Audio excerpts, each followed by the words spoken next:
Baik, sebelumnya izin masuk tanpa salam. Eh, Terima kasih sebelumnya kepada Bapak Syahril Sadiq karena sudah memberikan kami kesempatan untuk mempresentasikan materi kami, yaitu kebijakan moneter, peran bank sentral dalam mengatur ekonomi melalui kebijakan moneter.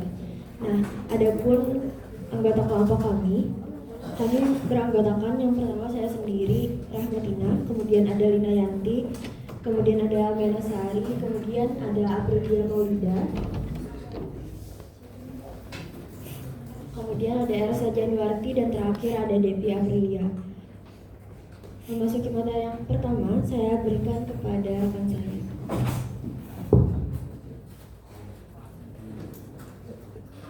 Jadi langsung saja kita ke materi pertama, yaitu pengertian kebijakan moneter. Jadi kebijakan moneter merupakan salah satu instrumen dalam ekonomi makro yang digunakan oleh bank sentral untuk mengendalikan kondisi perekonomian, terutama melalui pengaturan jumlah uang beredar dan tingkat suku bunga.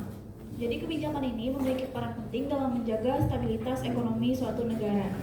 Misalnya untuk mengendalikan inflasi, menjaga nilai mata uang, serta mendorong pertumbuhan ekonomi yang berkelanjutan. Nah, jadi secara sederhananya, kebijakan moneter adalah upaya yang dilakukan otoritas moneter untuk mengatur ketersediaan uang dalam perekonomian. Jadi kenapa hal ini penting? Itu karena jumlah uang yang beredar itu sangat berpengaruh terhadap aktivitas ekonomi masyarakat, seperti konsumsi, investasi, dan produksi. Jika peredaran uang ini tidak dikendalikan dengan baik, bisa terjadi ketidakseimbangan ekonomi seperti inflasi tinggi bahkan resesi. Nah, di Indonesia sendiri itu kebijakan moneter itu dilaksanakan oleh Bank Indonesia. Jadi sebagai bank sentral di Indonesia itu sendiri. Tujuan utamanya adalah menjaga stabilan nilai rupiah baik terhadap harga barang dan jasa maupun terhadap mata uang asing. Nah, jadi jenis-jenis kebijakan moneter itu ada dua, yaitu yang pertama kebijakan moneter ekspansif. Nah, kebijakan ini bertujuan untuk meningkatkan jumlah uang beredar dan memperlonggar kredit dalam perekonomian. Biasanya diterapkan saat ekonomi sedang melambat atau resesi ekonomi. Dengan meningkatnya jumlah uang beredar, suku bunga akan menurun sehingga mendorong konsumsi dan investasi. Nah, dampaknya ini pertumbuhan ekonomi meningkat dan pengangguran dapat berkurang. Kebijakan ini dilakukan melalui beberapa cara, seperti menurunkan suku bunga, membeli surat berharga, dan menurunkan cadangan wajib minimum. Namun kebijakan ini perlu hati-hati karena bisa memicu inflasi jika dilakukan terlalu berlebihan. Nah, jenis kedua itu kebijakan moneter kontraktif. Nah, jadi kebijakan ini bertujuan untuk mengurangi jumlah uang beredar dan memperketat kredit. Nah, biasanya dilakukan saat terjadi inflasi tinggi. Jadi dengan mengurangi jumlah uang beredar itu, suku bunga akan naik sehingga konsumsi dan investasi menurun. Nah, hal ini membantu menekan inflasi dan menjaga stabilitas harga. Instrumen yang digunakan antara lain menaikkan suku bunga, menjual surat berharga, dan meningkatkan cadangan wajib minimum. Namun kebijakan ini juga bisa berdampak pada pelambatan ekonomi dalam jangka pendek. Oke, lanjut materi selanjutnya akan disampaikan oleh teman saya.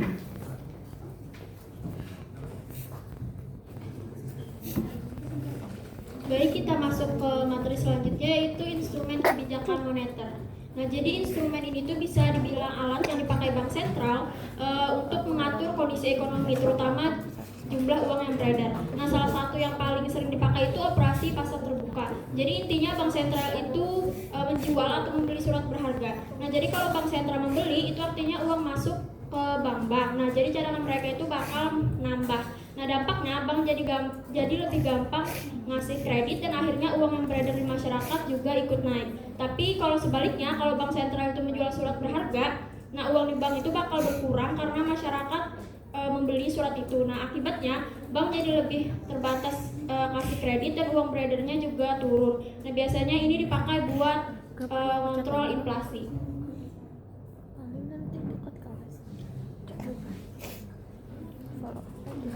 Nah, kita masuk ke teknik kuantitatif atau umum. Jadi yang pertama itu suku bunga bank atau tingkat diskonto. Nah, ini tuh bunga yang dikenakan bank sentral ke bank komersial. Nah, kalau bunganya naik, bank itu jadi males untuk meminjam, maka kreditnya itu berkurang dan uang beredar pun akan turun. Nah, ini biasanya dibuat untuk mengatasi inflasi. Tapi kalau bunganya turun, bank itu jadi semangat buat minjam dan ngasih kredit, jadi ekonominya itu bisa lebih bergerak.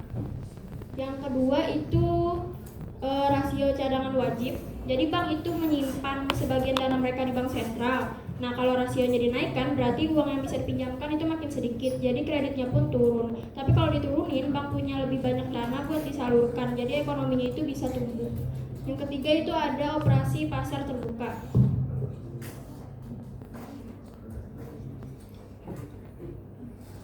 Nah, di operasi pasar terbuka ini tuh dia jual beli surat berharga oleh bank sentral. Nah, kalau dia membeli berarti uang beredarnya naik, kalau dia menjual berarti uang beredarnya turun.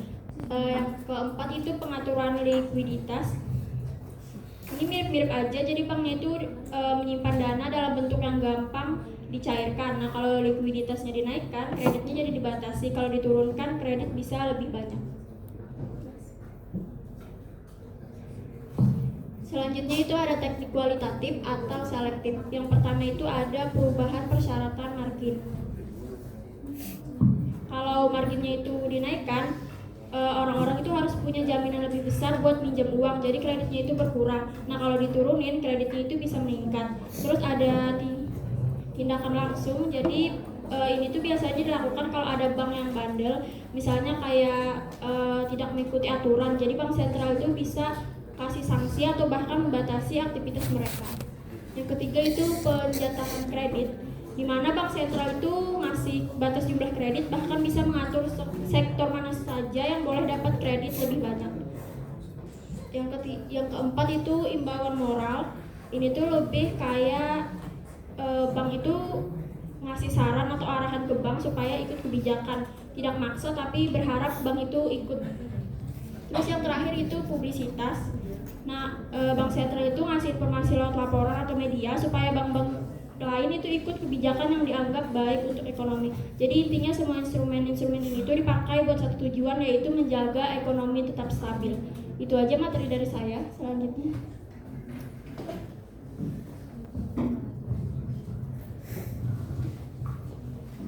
Baik, sekarang kita lanjut ke peredaran uang. Jadi peredaran uang itu adalah jumlah uang yang beredar di masyarakat dan digunakan dalam kegiatan ekonomi. Jadi jumlah uang yang beredar itu sangat berpengaruh terhadap inflasi, suku bunga, konsumsi, dan pertumbuhan ekonomi. Di sini ada 3 jenis uang beredar. Yang pertama ada M1, yaitu uang yang langsung bisa dipakai. Contohnya itu seperti uang tunai dan saldo di bank. Lalu yang kedua ada M1 ditambah. Lalu yang kedua ada M2, yaitu M1 yang ditambah tabungan dan deposito. Lalu yang ketiga ada M3, yaitu M2 yang ditambah dengan simpanan dalam jumlah besar. Jadi jika uang yang beredar terlalu banyak, harga barang itu cenderung naik. Sebaliknya, jika jumlah uang beredar sedikit, maka daya beli masyarakat bisa meningkat. Lalu berikutnya ada kebijakan moneter dalam aksi. Jadi kebijakan moneter dalam aksi ini adalah tindakan yang dilakukan oleh bank sentral untuk mengatur jumlah uang yang beredar dan menjaga kestabilan ekonomi melalui berbagai langkah sesuai kondisi yang terjadi. Jadi kebijakan moneter ini akan disesuaikan dengan kondisi ekonomi agar keseimbangan ekonomi itu tetap terjaga. Selanjutnya,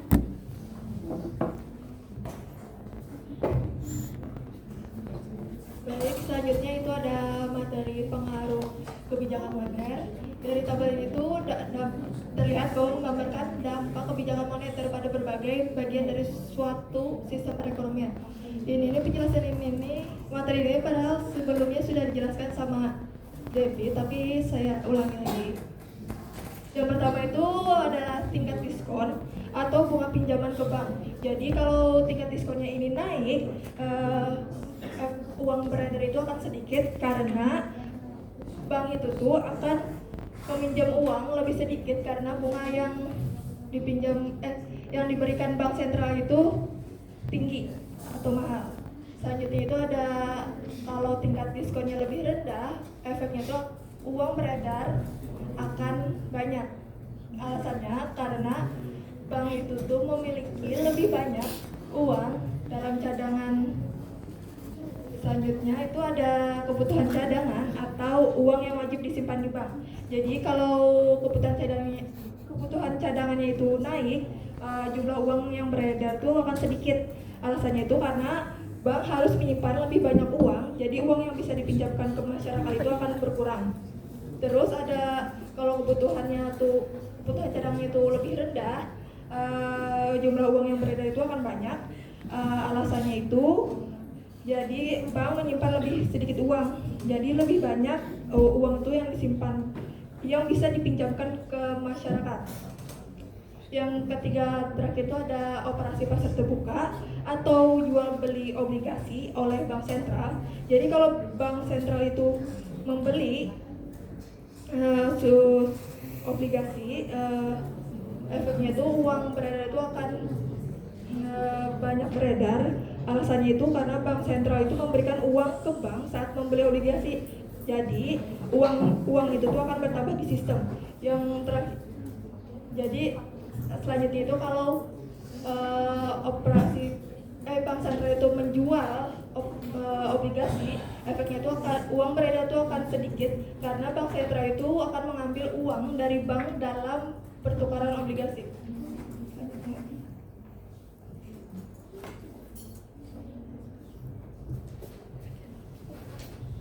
Oke, next di sini ada fungsi permintaan uang. Jadi teman-teman, permintaan uang itu pada dasarnya adalah alasan kenapa seseorang itu memilih untuk memegang uang tunai. Nah, bukan disimpan seluruhnya di bank atau diinvestasikan gitu. Dalam ekonomi ada 3 motif utama. Yang pertama itu ada motif transaksi, yang kedua motifnya berjaga-jaga, yang ketiga itu motif spekulasi. Kita masuk ke motif yang pertama dulu. Jadi motif pertama itu kan motif transaksi. Nah, ini yang paling umum, yaitu uang yang digunakan untuk kebutuhan kita sehari-hari yang kita gunakan untuk kita bertransaksi, untuk bayar makanan, bayar transportasi, dan lain-lain. Nah, yang kedua itu motifnya buat berjaga-jaga. Biasanya orang menyimpan uang untuk mengantisipasi hal-hal yang tidak terduga. Misalnya kayak dalam keadaan darurat di mana kayak tiba-tiba sakit atau semacamnya. Terus yang ketiga itu motifnya spekulasi. Ini biasanya berkaitan dengan keputusan keuangan di mana seseorang itu menahan uangnya untuk melihat peluang investasi yang lebih menguntungkan gitu. Nah, besar kecilnya permintaan uang ini itu dipengaruhi oleh beberapa faktor. Salah satu yang utama adalah tingkat suku bunga. Hubungannya itu berbanding terbalik. Jadi kalau misalnya suku bunganya naik, orang akan lebih tertarik menyimpan uang di bank atau dalam bentuk investasi karena bisa mendapatkan keuntungan. Akibatnya jumlah uang tunai yang dipegang itu akan berkurang atau menurun. Terus sebaliknya kalau misalnya suku bunganya sedang rendah, orang cenderung lebih memilih memegang uang tunai karena keuntungan dari menabung atau investasi itu tidak terlalu besar sehingga permintaan uang itu meningkat. Nah, selain itu, permintaan uang itu juga dipengaruhi oleh pendapatan nominal. Semakin tinggi pendapatan masyarakat, semakin besar juga kebutuhan uang untuk melakukan transaksi. Nah, dengan demikian, permintaan uang yang dipengaruhi oleh suku bunga dan pendapatan nominal.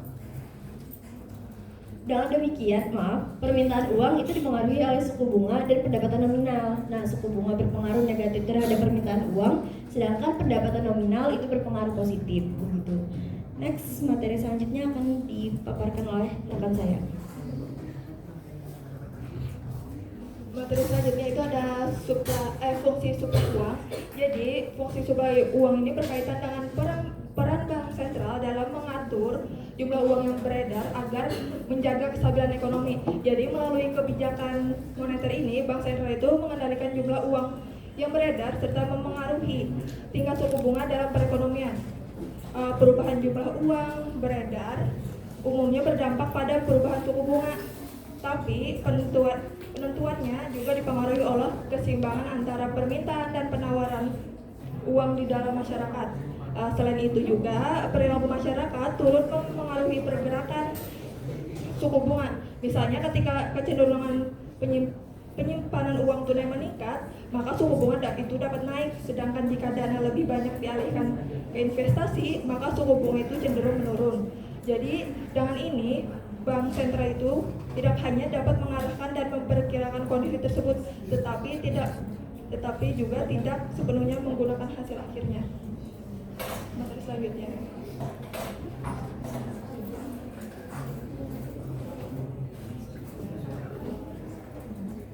Selanjutnya kita masuk ke bagian kekuatan dan masalah kebijakan moneter. Nah, seperti yang sudah dijelaskan tadi, kebijakan moneter ini adalah alat untuk menjaga stabilitas ekonomi makro. Nah, pasti dalam penerapannya itu pasti memiliki kelebihan dan kekurangan. Nah, yang pertama itu ada kekuatan. Jadi, kebijakan moneter ini berperan penting untuk menjaga stabilitas ekonomi makro.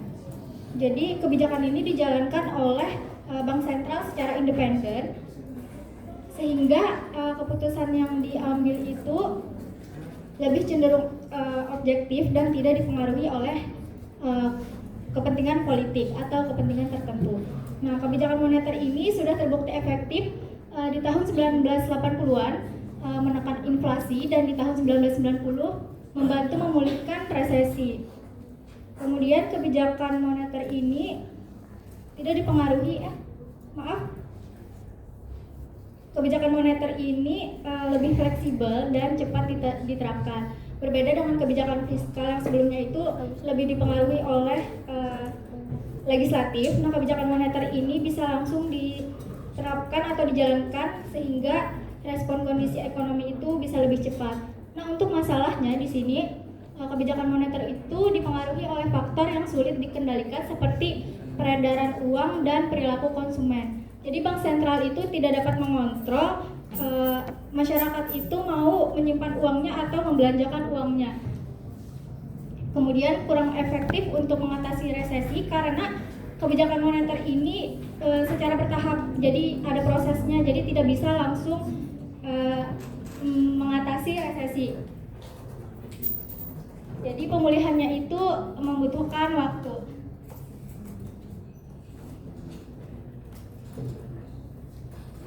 Nah, lalu ini seperti yang sudah dijelaskan juga sebenarnya oleh Devi dan Lia.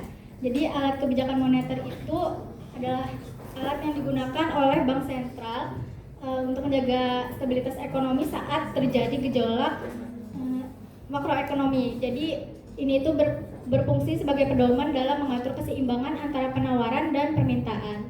Lalu ada kebutuhan cadangan. Ini adalah kebijakan di mana mewajibkan bank itu untuk menyimpan sebagian dana dari deposito transaksi seperti tabungan dan giro sebagai cadangan untuk menjaga stabilitas. Lalu ini seperti yang sudah dijelaskan sama Devi juga, di sini ada tingkat diskon. Nah, bank itu membutuhkan tambahan cadangan biasanya meminjam dari bank lain melalui pasar dana federal dengan bunga yang disebut dengan tingkat bunga federal. Selain itu, bank juga dapat meminjam langsung dari Federal Reserve, ini itu bank sentral dengan bunga tingkat diskonto yang digunakan untuk mengendalikan jumlah uang beredar. Nah, tingkat diskonto ini umumnya lebih relatif stabil dan tidak sering berubah. Aku kembalikan ke moderator.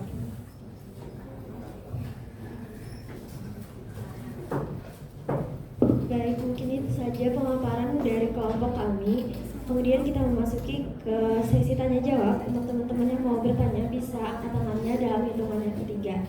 Aku hitung dulu ya, saya hitung dulu ya teman-teman. 1, 2, 3. Tiara, Winata, satu orang lagi silahkan.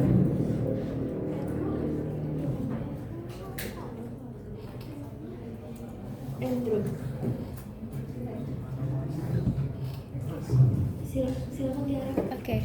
Baik, terima kasih atas kesempatannya. Perkenalkan, nama saya Tiara Agina dengan NIM 24103133200047. Jadi pertanyaan saya itu berdasarkan pemaparan materi yang dijelaskan oleh Ersa mengenai kelemahan masalah kebijakan moneter tadi. Jadi kan kebijakan moneter itu tidak bisa mengontrol perilaku masyarakat dan itu kan sangat mempengaruhi ekonomi global. Jadi pertanyaan aku itu, apakah kebijakan moneter ini tuh masih bisa dianggap sebagai alat utama stabilisasi ekonomi atau hanya justru menjadi pelengkap dari kebijakan fiskal? Terus juga gimana sih seharusnya pembagian peran serta koordinasi antara kebijakan moneter ini tadi sama kebijakan fiskal agar stabilitas ekonomi dapat tercapai secara optimal, terutama dalam menghadapi krisis dan ketidakpastian global. Terima kasih banyak. Baik, selanjutnya silakan Winata. Oke, baik. Sebelumnya perkenalkan saya Muhammad Adel Kesehatan dengan NIM 201033210041. Jadi terkait dengan saya tidaklah kita berkaca pada saat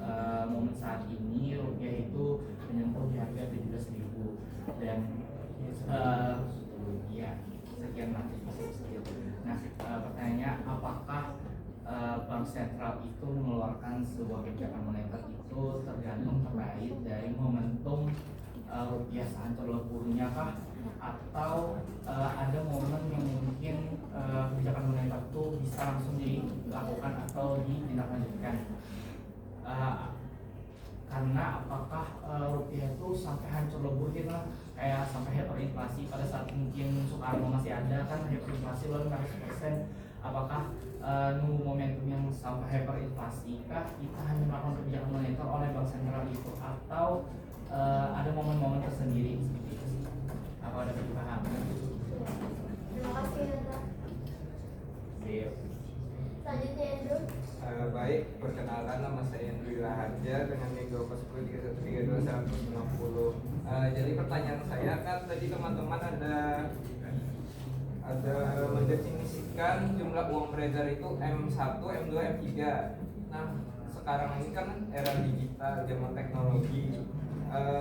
Kan ada muncul tuh namanya e-wallet atau fintech atau central bank digital currency. Nah, apakah uang-uang digital ini merubah atau ya merubah definisi dari M1, M2, M3 tadi? Itu saja, terima kasih.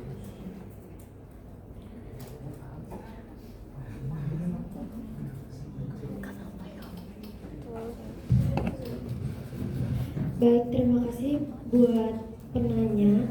Akan kami diskusikan terlebih dahulu. Baik, untuk kelompok selanjutnya dipersilahkan. Baik, di sini saya akan menjawab pertanyaan dari Tiara Agina. Jadi untuk pertanyaannya itu, jika kebijakan moneter tidak bisa mengontrol perilaku masyarakat dan ekonomi global sangat mempengaruhi apakah kebijakan moneter masih bisa dianggap sebagai alat utama stabilitas ekonomi atau justru hanya pelengkap dari kebijakan fiskal. Bagaimana seharusnya pembagian peran dan koordinasi antar kebijakan moneter dan kebijakan fiskal agar stabilitas ekonomi itu dapat tercapai secara optimal, terutama dalam menghadapi krisis dan ketidakpastian global. Nah, jadi kebijakan moneter itu masih layak dianggap sebagai alat utama stabilitas ekonomi, tapi bukan satu-satunya alat. Jadi dalam makalah disebutkan bahwa kebijakan moneter itu berperan mengendalikan jumlah uang beredar, suku bunga, lalu inflasi, nilai rupiah, dan aktivitas ekonomi. Namun makalah juga menegaskan adanya keterbatasan dari kebijakan moneter. Nah, jadi bank sentral itu tidak sepenuhnya bisa mengendalikan perilaku masyarakat seperti pola konsumsi, tabungan, kemudian kecepatan uang beredar maupun tekanan global. Nah, jadi posisi yang paling tepat itu adalah kebijakan moneter itu menjadi alat utama untuk stabilitas harga dan sistem keuangan. Sedangkan kebijakan fiskal itu untuk mendorong permintaan agrara, perlindungan sosial, dan pemulihan sektor real. Keduanya harus saling melengkapi. Nah, pembagian perannya itu bisa dapat seperti yang pertama itu kebijakan moneter itu berfokus pada inflasi, suku bunga, nilai tukar, likuiditas perbankan, dan stabilitas sistem keuangan. Misalnya, ketika inflasi itu tinggi, bank sentral itu dapat menaikkan suku bunga seperti yang sudah dijelaskan teman-teman saya sebelumnya, lalu menjual surat berharga atau menaikkan cadangan wajib minimum. Nah, untuk kebijakan fiskal itu berfokus pada belanja pemerintah, pajak, subsidi, bantuan sosial, pembangunan infrastruktur, dan stimulus ekonomi. Nah, saat daya beli masyarakat itu turun atau terjadi krisis, pemerintah dapat meningkatkan belanja produktif, memberi bantuan langsung atau insentif pajak. Nah, kesimpulannya, kebijakan moneter itu bukan hanya pelengkap fiskal, dan fiskal juga bukan pengganti moneter. Jadi stabilitas ekonomi itu dapat tercapai ketika keduanya itu berjalan terpadu. Jadi moneter itu untuk menjaga kestabilan harga dan kepercayaan pasar, sedangkan fiskal itu untuk menjaga daya beli, lapangan kerja, dan pemulihan ekonomi real. Baik, di sini aku mau menjawab pertanyaan dari Andrew Lee Raharja. Jadi pertanyaan itu, bagaimana kemunculan dompet digital atau e-wallet, finansial teknologi atau fintech, serta wacana penerbitan central bank digital currency CBDC atau rupiah digital itu mengubah definisi M1 dan M2. Nah, kalau dilihat sekarang munculnya e-wallet, fintech, sama rencana CBDC itu bikin batas antara M1, M2, bahkan M3 itu jadi makin kabur. Tapi sebenarnya bukan langsung mengubah definisinya, tetapi lebih ke memperluas dan menyesuaikan. Nah, dulu kan M1 itu uang yang paling mudah digunakan, kayak uang tunai sama giro. Tapi sekarang saldo di e-wallet itu juga bisa langsung dipakai buat transaksi. Jadi secara fungsi udah mirip sama M1. Terus dengan adanya fintech itu, perpindahan uang dari tabungan ke alat pembayaran juga jadi makin cepat. Jadi yang dulunya masuk M1, M2 atau bahkan M3, sekarang itu terasa lebih mudah digunakan. Jadi walaupun secara definisi itu masih tetap sama. Nah, kalau nanti CBDC sebagai rupiah digital diterapkan oleh Bank Indonesia, itu makin memperjelas penggeseran ini karena bentuknya uang resmi tapi digital dan bisa langsung dipakai. Jadi kemungkinan besar akan masuk ke M1. Intinya ini tuh bukan definisinya yang berubah total, tapi batas antara M1, M2, dan M3 yang semakin fleksibel dan tidak sekaku dulu karena perkembangan teknologi. Sekian pemaparan dari saya, terima kasih. Jadi aku mau ngejawab pertanyaan dari Winata yang bunyi pertanyaannya itu adalah kita lihat saat ini rupiah sudah menyentuh di 17.000 sekian. Nah, pertanyaannya adalah apakah Bank Sentral itu punya momen tersendiri untuk mengeluarkan kebijakan moneter atau mereka menunggu rupiah itu hancur lebur hingga hyperinflasi atau bagaimana untuk mereka mengeluarkan kebijakan tersebut. Nah, jadi menurut aku, kalau aku lihat sekarang, itu sebenarnya Bank Sentral itu contohnya kayak Bank Indonesia, mereka itu nggak nunggu hancur sebenarnya, nggak nunggu sampai rupiah tuh anjlok banget baru mereka tuh gerak. Cuman sebenarnya alasan kenapa mereka kelihatannya kayak belum ada langkah yang besar gitu, menurut aku itu karena situasinya tuh masih terkendali, menurut mereka relatif terkendali begitu. Jadi maksudnya kayak pelemahan rupiah ini itu lebih banyak disebabkan oleh faktor-faktor luar. Contoh kayak kebijakan dari Federal Reserve yang bikin dana-dana global tuh lebih banyak balik ke Amerika. Nah, hal-hal kayak gitu tuh kan bukan karena ekonomi Indonesia lagi bermasalah besar bagi mereka. Nah, kalau kondisinya kayak gitu, Bank Indonesia tuh nggak bisa langsung ambil langkah yang terlalu agresif lah bahasanya. Soalnya setiap kebijakan itu pasti ada dampaknya ya kan. Nah, misalnya kalau suku bunga itu dinaikkan, itu sebenarnya memang bisa membantu nahan rupiah. Cuman di sisi lain itu malah bisa bikin kredit itu jadi lebih mahal. Jadinya kayak ekonomi itu bisa lebih lambat kayak gitu. Terus mereka tuh juga harus benar-benar menimbang banget ini tuh perlu langsung ditahan keras kayak gitu atau masih bisa dijaga secara pelan-pelan gitu. Jadi sepertinya mereka sekarang itu lebih di posisi masih memantau gitu, bukan yang nggak ngapa-ngapain. Jadi pakai cara yang lebih hati-hatilah menurut mereka gitu, supaya mereka tuh tidak salah langkah. Mungkin itu saja yang bisa aku sampaikan. Terima kasih.